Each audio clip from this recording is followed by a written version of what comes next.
олар мүмкін өздерінің қателерін түсінген шығар. Мен айтамын, сен шариғатты не үшін оқыдың? Сол жақтағы 4 мазхабты бірдей ұстану бізге енді біздің елімізге үлгі бола алмайды деп айтасыз ғой. Саудияны біздің елге қияс қылудың қажеті жоқ. Саудияның діни ахуалы басқа, біздің елдің діни ахуалы басқа. 2000 жылдардың басында саусақпен санарлықтай ұстаздар болса, қазір қаншама білікті ұстаздар бар әр салада. Молдалық бір айлығы жоқ, несі жоқ. Молдалықпен ертең мен бала шағамды асырай аламын ба, күн көре аламын ба деп. Ассаламу алейкум, құрметті көрермендер. Бізде бүгін кезекті подкаст. Біздің бүгінгі қонағымыз елімізге танымал рант мүшесі, Аль-Азхар университетінің түлегі Нұралы ұстаз. Ұстаз, қош келдіңіз. Қош келдік. Енді жалпы діни ахуал бойынша, Қазақстандағы діни ахуал бойынша жастар, білім, болашақ туралы бір қысқаша сұхбат жүргізсек, өзіңіздің ойыңызбен бөліссеңіз. Рұқсат болса, бірінші сұрақ қойайын. Бірінші сұрақ, қазір көп адамды мазалап жүрген бір мазхабты ұстану, бір елде бір мазхабты ұстану, ол адасушылық па, әлде ауызбіршілік па? Жақсы, бисмилlah, салату вассаламу аля расулилlah, амма ба'д. Ассаламу алейкум ва рахматуллахи ва баракату. Енді бір елде бір мазхабты ұстану адасушылық па, болмаса соның нәтижесі қалай, жақсы ма, қоғамға пайда береді ма деген жалпы сұрақ туындап тұр ғой. Мен айтар едім, кейде осы сәләфи бауырларымызбенен кездескен кезде бізге айтады, сендер Саудияға барасыңдар, өзің Мысырда оқыдың, сол жақта 4 мазхабпен де амал қыла береді адамдар, әминді сырттан айта береді, олар таласып тартысып жатқан ештемесі жоқ, сендер келіп бүйректен сирақ шығарып жатсыңдар деген сияқты біздерге әңгіме айтады. Жоқ, әлбетте біздің елдің діни ахуалы Саудия, Мысырменен салыстырудың қажеті жоқ. Біріншіден, біз 70 жыл Союздың қол астында құдайсыздықта болдық, ал енді қазір Қазақстанда мешіт жамағатының саны 15-20 миллион қазақ болатын болса, соның 3%-ына да тіпті 3%-ды да толтыра алмайды. Тіпті миллионға да жетпесе керек намазхандардың саны. Сондықтан біздің Қазақстанда бір мазхабты ұстану тәртіп үшін, елдің ауыз бірлігі үшін ол міндетті деп санаймыз. Неге десеңіз, бізде жалпы Орта Азияда Абу Ханифа мазхабын ұстанып келді, сонау ғасырлар тарихы бар дегендей. Сондықтан шетелден келіп, Хамбали мазхабы болсын, Шафи мазхабы болсын алып келіп, біздің елге көрсететін болатын болса, онда бір көзге оғаш көрініп қалады. Сондықтан да жамағаттың ауызбіршілігі үшін, елдің бірлігі үшін бізде бір мазхабпенен жүру ол өте бір қолайлы және еліміз үшін пайдалы деп есептейміз. Ал енді Мысырға баратын болсаң, Саудияға баратын болсаң, басқа да жаңағы діни ахуалы өте тұрақтанған елінің барлық пайызы жаңа намаз оқитын мемлекеттерге, мұсылман мемлекеттеріне барсаң, ол жерде 4 түрлі мазхаб ұстанама, 2 түрлі мазхаб ұстанама, ол жерде ешқандай оғаш көрінбейді. Өйткені халықтың барлығы сол деңгейге, сол деңгейге, сол затқа ол жердің тұрғылықты халқы үйренген.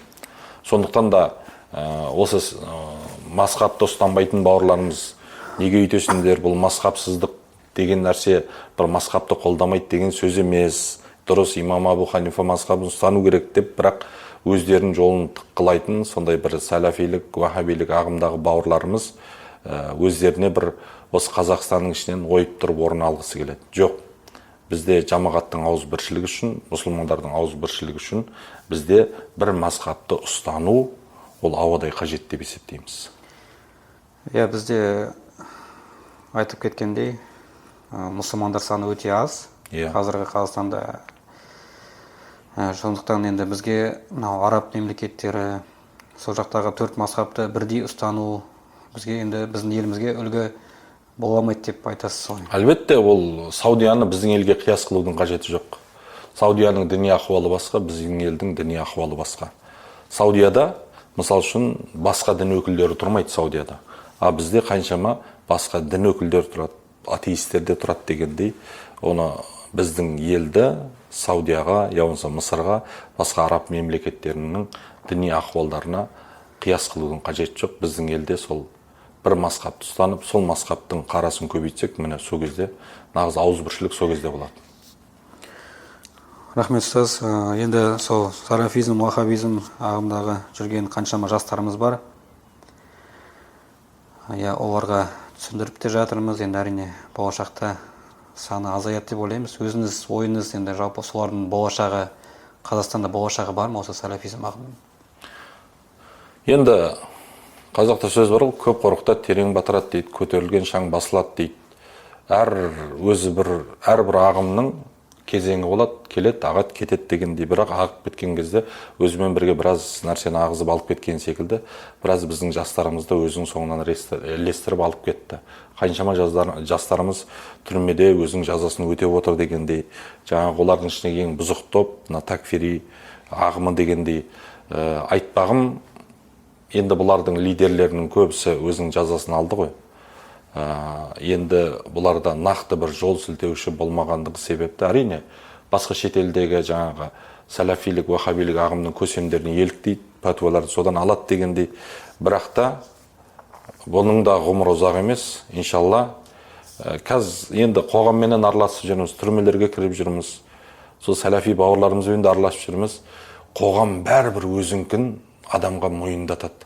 Мысалы, Наурызда жүрген сәләфи бауырларымыз көреміз, Наурыз мейрамында жүрген. Өзінің баласының кезінде мектептің білімі харам деген жаңағы ойбайнау дүнияуи ілім, бұл пенденің ілімі, Құдайдың ілімі ғана адал, пенденің ілімі арам деп мектепке бермейтін бауырларымыз балдарын кружоктарға, жаңағы сондай заттарға беріп жүргенін, осы күнде бізбенен иықтырес, бізбенен араласып жүргендігін көрдік. Сол кезде ой туындайды, мына кісілер басында қаттылық қылып еді, қоғам бәрібір өзінің деген істетеді екен дегендей. Сондықтан да мен бұл сұмдық бір болашақ көріп тұрған жоқпын. Біздің елде сол есі бар сәләфит болатын болса, есі бар уахаби болатын болса, осы елдің тәртібіне бағынып, Абу Ханифа мазхабын ұстанса да, ұстанып кетсе, ол нұр үстіне нұр, өйткені Ахлу сүнна уал жамағаның ең ұлы мектептерінің бірі осы Абу Ханифа мазхабы. Яғни ұстаз, енді шынымен де 2000 жылдардың басындағы сәләфилер мен қазіргі сәләфилерді салыстыра келе, осындай бір ойға келуге болады, шынымен де бір қоғамға бейімделіп, сондай бір бұрын харам деп жүрген нәрселерді қазір олар емін еркін істеп жүрді, соны дұрыс деп санап жүр. Бұрын жалпы мазхабқа қарсы болғанмен де қазір төрт мазхабты мойындайтындай бір дәрежеге жетті солар. Дәстүрімізді мойындайтын дәрежеге жетті қазіргі таңда. Ол енді бұл тыңғылықты істелінген, мемлекет тарапынан, имамдар тарапынан жалпы тыңғылықты істелінген бұл жұмыстың нәтижесі деп білеміз. Және тағы да бір енді сіздің ойыңызша сол сәләфилердің бұрынғы пәтуалары қазіргі мысалы болып жатқан жағдайларға қатысты, олар мүмкін өздерінің қателерін түсінген шығар. Бір нәрсені қате жасадық деп, мына нәрсені харам деп жүрдік, сөйтсек дінде бар екен ғой деп, сондай бір ойға келдім әлде. Мен кеше Жаңғалада бір бауырыңызбен кездестім. Сөйтіп айтады, бізге дейді, өздерінің лидерлерін айтып жатыр, Ділмұрат дейді, өзі отырып шыққан екен түрмеге. Сол Ділмұрат деген біздің лидерлеріміз бізге ойбай имам Матридиді тыңдама, олар қабірдің жаңағы сұрағын, қабірдің азабын, рахатын инкар қылады, қайтарады, оны жоққа шығарады. Ойбай имам Абу Ханифа мазхабын тыңдама, олар хадистен бұрын сол мазхабшының сөзін бірінші қояды деп, осылай үйретіп келді бізге. Былайша айтқан кезде осыны біл, бітті деп блокировкалеп тастады дейді. Содан біз түрмеге түстік. Түрмеге түскеннен кейін қаласаң да қаламасаң да Қазақстан мұсылмандар діни басқармасының оқулықтарын қойып қойды дейді. Сосын ішіміз пысқаннан кейін анан қарап Матриди ақидасын оқыдық, Абу Ханифа мазхабының фиқын оқыдық дейді. Сөйтсек субханалла дейді, Матриди ақидасы да, Абу Ханифа мазхабы да сол шариғаттың біз үйреніп жүрген зат екен ғой дейді. Жаңағы ақида мәселесінде де имам Матридидің бір адасып кеткен ештеме көрген жоқпын дейді. Фиқ мәселесінде де имам Абу Ханифаның фиқтарын оқыған кезде біздің оқып жүрген нәрсеміз мұнамен ешқандай айырмашылық жоқ екен ғой деп түсініп, сол сәттен бастап маған мазхаб ұстану керек деген түсінік пайда болды дейді, қараңыз. Сондықтан мен сол жаңағы блокировкаға түсіп қалған бауырларымызға айтқым келеді. Мысалы, ойбайна имамдарды тыңдама, ойбайна мазхабты тыңдама, Матриди алысқан андай мұндай деп жүргендер. Сен ақиқатты ізденсең, қара, я болмаса білікті ұстаздардан барып сұра. Бір жақты болып қалып, олың ақиқат болмай қалса Алланың өзіне, ол не болады? Мысалы үшін Тараз қаласында бір жігіт жаңағы былай жүреді, былай жүреді, бір күні қарасаң қолын көтеріп оқып тұрады, бір күні қарасаң Абу Ханифа мазхабында оқып тұрады. Сосын бір күні біздің медресеге келіп, бір ай оған ақидадан сабақ өттік. Сөйтті да жаңағы енді біздің медреседе бір ай ақидадан сабақ өткеннен кейін, ұстаз, менде не туда, не суда болып тұрмын әлі, бір жүрегім тыныштық таппай жатыр. Енді бізде енді былайша айтқан кезде бір лидер көріп тұрған жоқ. Сосын кейін кімді тыңдайсың деймін ғой, оны жан жерінен ұстадым да, кімді тыңдайсың десем, мен Ерлан Ақатаев ұстазды тыңдаймын дейді. Жақсы, онда сен Ерлан Ақатаев ұстазға бар, осы сұрағыңды қой, Абу Ханифа мазхабы қандай, имам Матуриди ақидасы туралы не айтасыз деп ол кісіден барып сұра дедім. Бір күні қарасам, ана бауырымыз мешітте Абу Ханифа мазхабымен оқып жүр. Сөйтіп шақырып алып, не болды бауырым десем, ұстаздың алдына бардым дейді. Соң кафеге бардық, екеуміз отырдық. Сол астың соңында осы сұрағымды қойдым дейді. Сол кезде Ерлан Ақатаев ұстаздың айтқан сөзі, бауырым, не қыласың, жан жаққа шапқылап. Дайын асқа тық қасық емес па? Абу Ханифа мазхабын ұстан, имам Матуриди ақидасын ұстан, осыдан бекем ұстансаң, ертең Алланың елшісінің артынан тірілесің деп айтты дейді да. Осы сөз менің жүрегіме, осы сөз ғана жетпей жүр екен, сонда бір жаңағы беделді ұстаздардан дейді. Осы сөз менің жүрегіме енді да, осы сәттен бастап мен өзімді Абу Ханифа мазхабында ұстанып кеттім, бауырымыз айтады. Сондықтан сондай бауырларымызға не туда, не суда болып жүрген, андай емес, мындай емес болып жүрген, болмаса өзім блокировка қойып алып, бәрімізді жоққа шығарып, адасуға шығарып жүрген бауырларымызға айтатынымыз, ақиқатты ізден.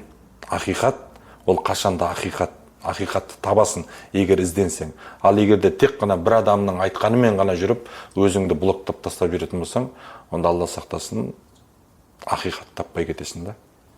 Біздің еліміздегі ұстаздардың да беделі көтерілген, қазір мықты ұстаздар қаншама келіп жатыр елімізге. Бұл да бір сол салафизм, ваххабизмнің азаюының да бір себебі шығар. Әрине. Мықты ұстаздар келіп жатыр шынымен де.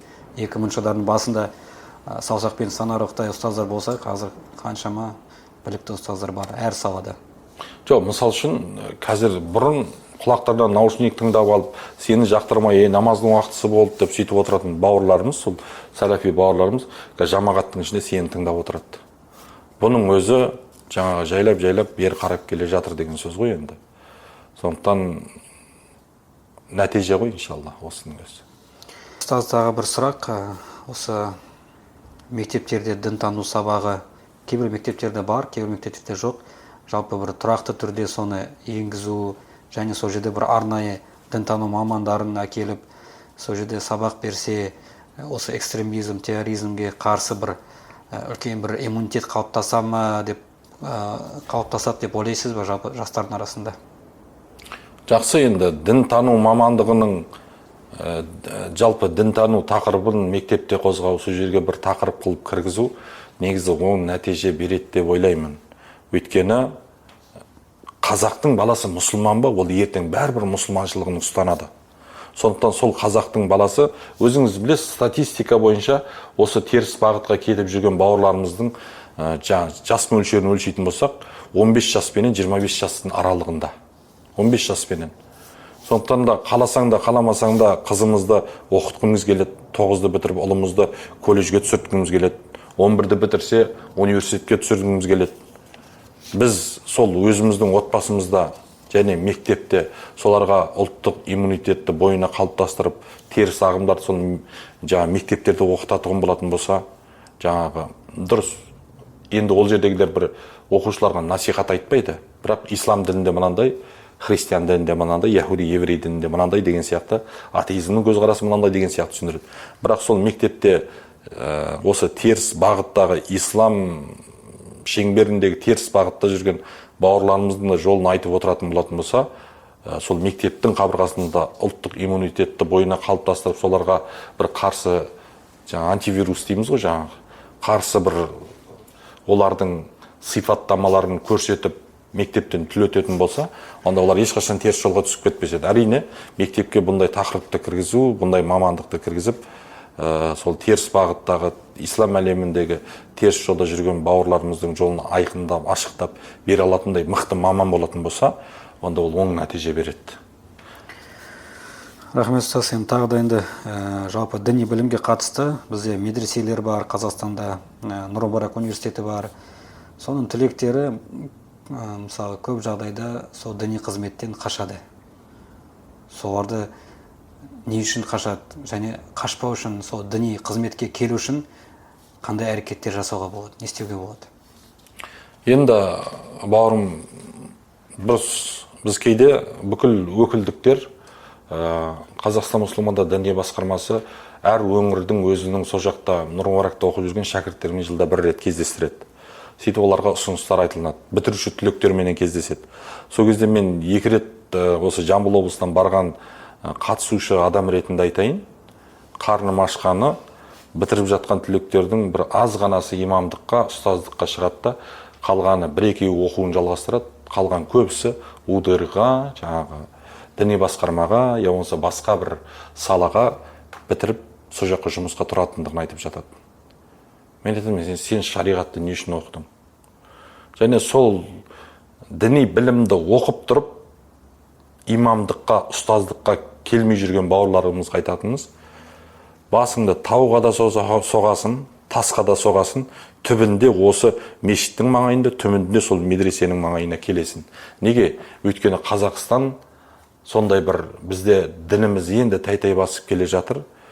Құдай тағала саған Алланың жолын таңдап беріп қойды ма? Бізге дін ауадай қажет болып жатыр ма? Басқа саладан сен жолың таппайсың. Өйткені сол дінді Құдай тағала саған Нұр Мүбаракқа оқытуға апарды ма? Құдай тағала сені медресеге апарды ма? Ол жерге барып оқып тұрып, дүниені қусаң, түбінде басыңды тасқа соғасын, жарға соғасын, түбінде айналып келетінің имамдық, түбінде айналып келетін ұстаздық. Мен оны көп жасаған жоқпын, азда жасаған жоқпын, қазір 45 жасында. Талай жігіттің, бір 20 шақты жігіттің басқа салаға кетіп, түбінде осы имамдықтан артық жолды таппадым деп келіп жатқандарын өзім куә болдым. Сондықтан да басқа салаға бет тұрмастан Алланың жолына Құдай тағала өзі түсірді ма, имамдыққа, ұстаздыққа келу керек. Енді көбі жаңағыдай отбасын қалай асыраймыз деп әлеуметтік жағдайын ойлайды ғой енді. Сол үшін кішкене бір қорқады, тәуекел аз ба? Мысалы мен кейде ойлаймын, жаңағы салафизм, ваххабизм ағымдағы жігіттерді егер оларға мүмкіндік берсе, олар айлық төленбесе де, ешқандай де болмаса да, олар бірден баратын еді, келісетін еді ма деп ойлайсың да. Бірақ біздің жігіттерге сол нәрсе жетіспей ма, тәуекел жетіспей ма? Ықылас десек те болады. Сосын бір ақсақал барын баласын молдалық оқуға шығарып салып тұрған ғой. Баласы осы әңгімені айтқан екен, әке, молдалық бір айлығы жоқ, несі жоқ, молдалықпен ертең мен бала шағамды асырай аламын ба, күн көре аламын ба деп. Сонда ақсақал айтқан екен, айналайын қарағым, мен осы байтақ даланы аралап шықтым. Аштан өлген молданың моласын көрмедім, аштан өлген молданың мазарын көрмедім деген екен. Сондықтан да Алла мына бізге Сансызбай ұстаз Мысырда оқып жүрген кезде айтатын. Құдай үшін қызмет қыл, бауырым. Құдай саған үй керек екен де біледі, Құдай саған қатын керек екен де біледі, Құдай саған рызықтың керек екендігін де біледі. Құдай үшін қызмет қылатын болсаң, Құдай өзі жеткізеді дейтін. Сондықтан Құдайға тәуба, Құдай үшін қызмет қылып жатырмыз. Ешкімнен кем болып жатқан жайымыз жоқ. Енді ұстаз, соңғы сұрақ, жалпы мына Қазақстан мұсылмандар діни басқармасына байланысты. Біз енді көпшілігі халық ойлайды, енді діни басқарма деген тек қана сол рәсімдерді орындаумен, құлшылық айналасында бір айналысады, тек сол басқа нәрсемен айналыспайды деп ойлайды. Соған бір өзіңіз айтсаңыз, жалпы қанша имамдық қызмет, имам мысалы қаншама қызмет жасап жатыр, қоғамға қандай пайдасын тигізіп жатыр, және де мысалы басқа елдегі муфтияттар қандай тағы да бір жұмыстар атқарып жатыр. Бізге мысалы біздің діни басқармаға мүмкін болашақта керек болатын бір тұстары бар шығар. Енді біздерді жалпы имамдарды, муфтиятты адамдар енді критерий айтады ғой. Сынайды дегендей, сынап адамның жеке басынан шығып кетіп жатады дегендей. Енді менің айтпағым, Қазақстан мұсылмандар діни басқармасында және ода қызмет етіп жүрген өкілдік бас имамдарға және жамағатқа, мешіт жамағаттарына, имамдарға, ұстаздарға Алла разы болсын дегім келеді. Өйткені осы егеменді еліміздің жалпы әл-ауқатының жақсы болуына осы кісілер бірден бір мықты қызмет қылып келе жатқан осы кісілер. Мысал үшін, қандай да бір өлкеде өрт болатын болса, кімдер? сол Қазақстан мұсылмандар діни басқармасы муфтимен бірге, жамағатпен бірге қолына қап ұстап сол Семейдің отын өшіріп жүрді. Ақтөбе, Орал суға кеткен кезде сол Қазақстан мұсылмандар діни басқармасы бас имамдарымен қосып сол жерге барып өзінің жаңағы несін азық түлігін фура қылып жіберіп, солардың басына жүрген солар. Ел үлесі пәтерге, жетім жесірге үйді беріп жатқан кім? Сол Қазақстан мұсылмандар діни басқармасы. Әрбір өзінің өлкесіндегі, облысындағы мұқтаж отбасылар бар. Оларға азық түлікті Рамазанда пітірдің, садақаның ақшасын соларға таратып жатқандар кімдер? Сол молдалар, сол ұстаздар. Сондықтан да біздің Қазақстан мұсылмандар діни басқармасының ел көрмейтін сондай бір сауапты іс істеп жатқанын тұстары өте көп. Оны кейде жария қылып та жатады, оны жария қылмай да жатады. Сондықтан біз тек қана шелпек молда емеспіз, мешітте отырып алайып, 5 уақыт намазды өткізген. Елде мешіттің көбеюі елдің әл-ауқатының жақсаруына алып барады керісінше. Землетресение, жер қозғалатын болса, жұрттың бәрі сол мешітке барып тығылады. Басқа болатын болса да сол мешіттен барып көмек сұрайды. Жетім жесірдің жылап барып есік қағатын жері сол мешіт. Мешітті елде көбейткеннен елге керісінше пайда келеді, зияны жоқ ешқашан. Сондықтан Қазақстан мұсылмандар діни басқармасы Алла разы болсын, сондай қыруар бас имамдарға Алла разы болсын, соны ұйымдастырып жүрген сондай қыруар нәтижелі жұмыстар жасап келе жатыр. Алла разы болсын. Егер көз жеткіземін деген адам болатын болса, жыл сайын өзінің муфтияттың жиылысы болады, жылдық отчет тапсырады, сол кезде сол жерге барып отырса, слайдпенен көрсетіледі. Сол жерде біраз нәрсе көз жетер еді жамағаттың, жаңағы имамдар сөз қылып жүргендердің. Кейде бір жаңалықтар көріп жатамыз Инстаграмда, әлеуметтік желілерде. Мысалы, Батыс Қазақстан облысында, немесе басқа бір облыста алсақ, осыншама ауыл ішімдіктен бас тартты деп. Бірақ ар жағынан оның мысалы себебін кім не үшін айтпайды да оны? Оның муфтияттың ішімдіктен бас тартудың нәтижесін кім жасап жатыр? Ол істің басында кім тұр дегендей. Мысал үшін бізде оңтүстікте сондай ауылдар бар, арақтан бас тартып жатқан. Мысал біздің Тараздың шетінде ғана Шайқорық деген ауыл бар, кішкентай ғана ауыл. Сол жерде 3 магазин болған. Ең үлкен майда магазиндердің барлығына арағын алдырған. Сол жерде жамағат имаммен қосылып жүріп, сосын барады да бір супермаркетте арақ сатылады. Сосын Рамазанның кезінде айтады ғой, сен ғана қалдың айналайын шырағым, осы Рамазанның кезінде арақ сатпай қойшы дейді ғой. Сосын отырады дейді, жоқ, мен бұдан пайда тауып жатырмын дейді. Жақсы, қанша пайда табасың мынандай? Жақсы, онда Рамазан бойы сатпа, Рамазан біткеннен кейін біз саған сол пайдаңды берейік дейді ғой.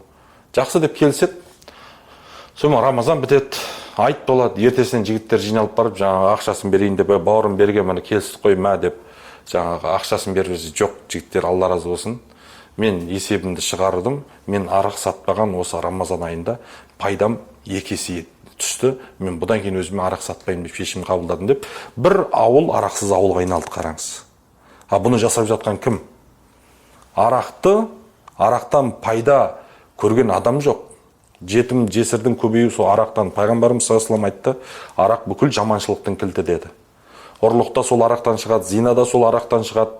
Жаңағы бүкіл қылмыстың барлығы сол арақтан шығады. Ал сондай жақсы ізгі істер жасап жүргендер кім? Оның жоғары жағынан Қазақстан мұсылмандар діни басқармасы, төменгі жағы анау ауылда тұрған жамағат. Осы нәрсені істеп жүрген. Әкімшілікпенен бірлесіп. Сондықтан Алла разы болсын деген келеді. Сұхбатыңызға рахмет, Нұралы ұстаз. Әмин. Батыс Қазақстан облысына қош келдіңіз, тағы да келдіңіз. Әрдайым сіздерге есік ашық. Әмин. Мына жақтан жамағаты, біз бәріміз сіздерді әрдайым күтудеміз. Құрметті көрермендер, осымен біздің подкастымыз тәмам. Бізбен бірге болыңыздар.